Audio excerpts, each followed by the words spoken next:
Gender equity means men and women are treated fairly. They have equal rights and representation, both participate in decision-making, and receive a fair share of benefits. Failing to consider the varying capacities and vulnerabilities of women and men puts communities and their forests at risk for conflict, food insecurity, and poverty. However, recognizing women as key stakeholders and primary users of forests has positive impacts on how forests are managed. So to put gender equity into practice, we need to be aware of its different dimensions.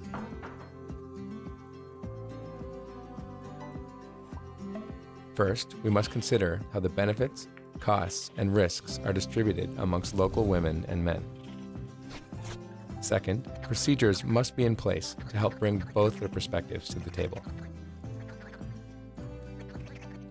And finally, we must understand the community's social and political dynamics and how it influences their decisions, or the kinds of benefits or costs they will take up.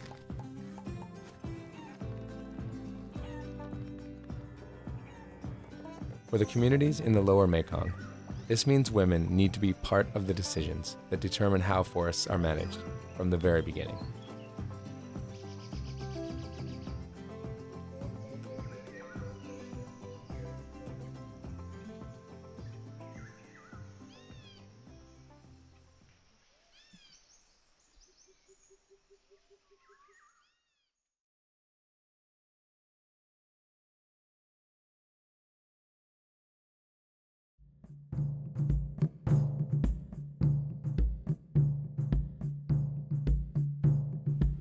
Gender inequality is a profound injustice. It keeps millions of women around the world in poverty.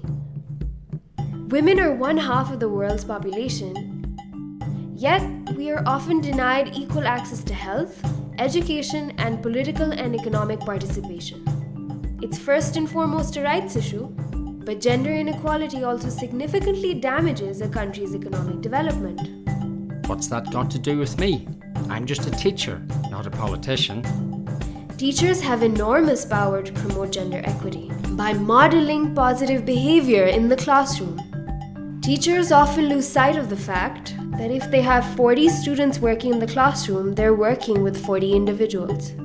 And each of those 40 is unique and special, with their own talents and with their own learning needs, and with the potential to be successful and happy if permitted and helped to be so.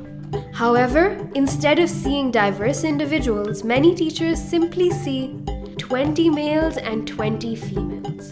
And when teachers think of children only in terms of their gender, they start to make all sorts of assumptions about them, about what they like, what they're good at, and even what they should end up doing when they leave school. I can promise you that neither me nor any of my colleagues ever go into a classroom intending to discriminate. So how does it happen? Maybe gender bias can be so deeply rooted within us that we don't even recognize it. She's right, you know. Come with me and let's see some of the ways in which teachers may unintentionally promote gender bias. Listen, teachers often assign tasks along gender lines. I need 4 strong boys to move the desks. Girls, sweep up the floor when the desks have been moved.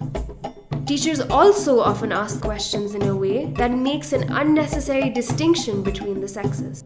What do the boys think? And what do the girls think?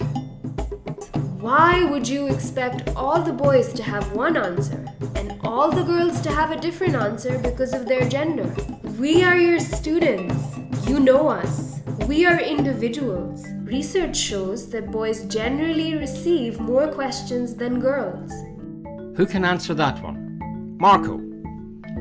Teachers often encourage students to believe that certain emotions are unacceptable for one gender. Stop that loud laughter. It's not ladylike. Okay, we get it. We get it. Now, how about giving us some advice to help us change our behavior? Encourage both genders to recognize that their adult lives will probably include work, parenting, and housework. Make sure your expectations are the same for all your students. Both boys and girls can succeed at math, science, language, art, and sport. Actively integrate groups of students by making sure boys and girls sit together in mixed groups. Remember, when you ask a question, boys are more likely to call out or raise their hands to volunteer answers. Girls tend to spend a few seconds thinking quietly to themselves. So after you ask a question, allow 3 to 5 seconds before calling on a student to answer.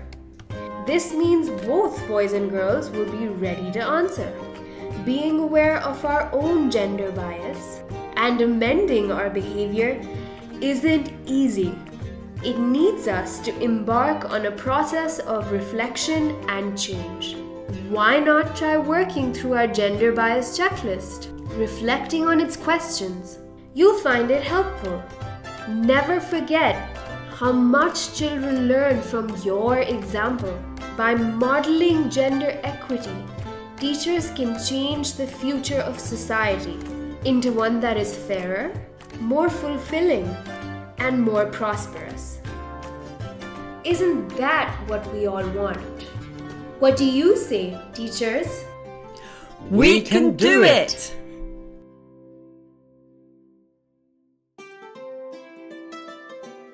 You'll find plenty of lessons on gender in the Aflatun training manual.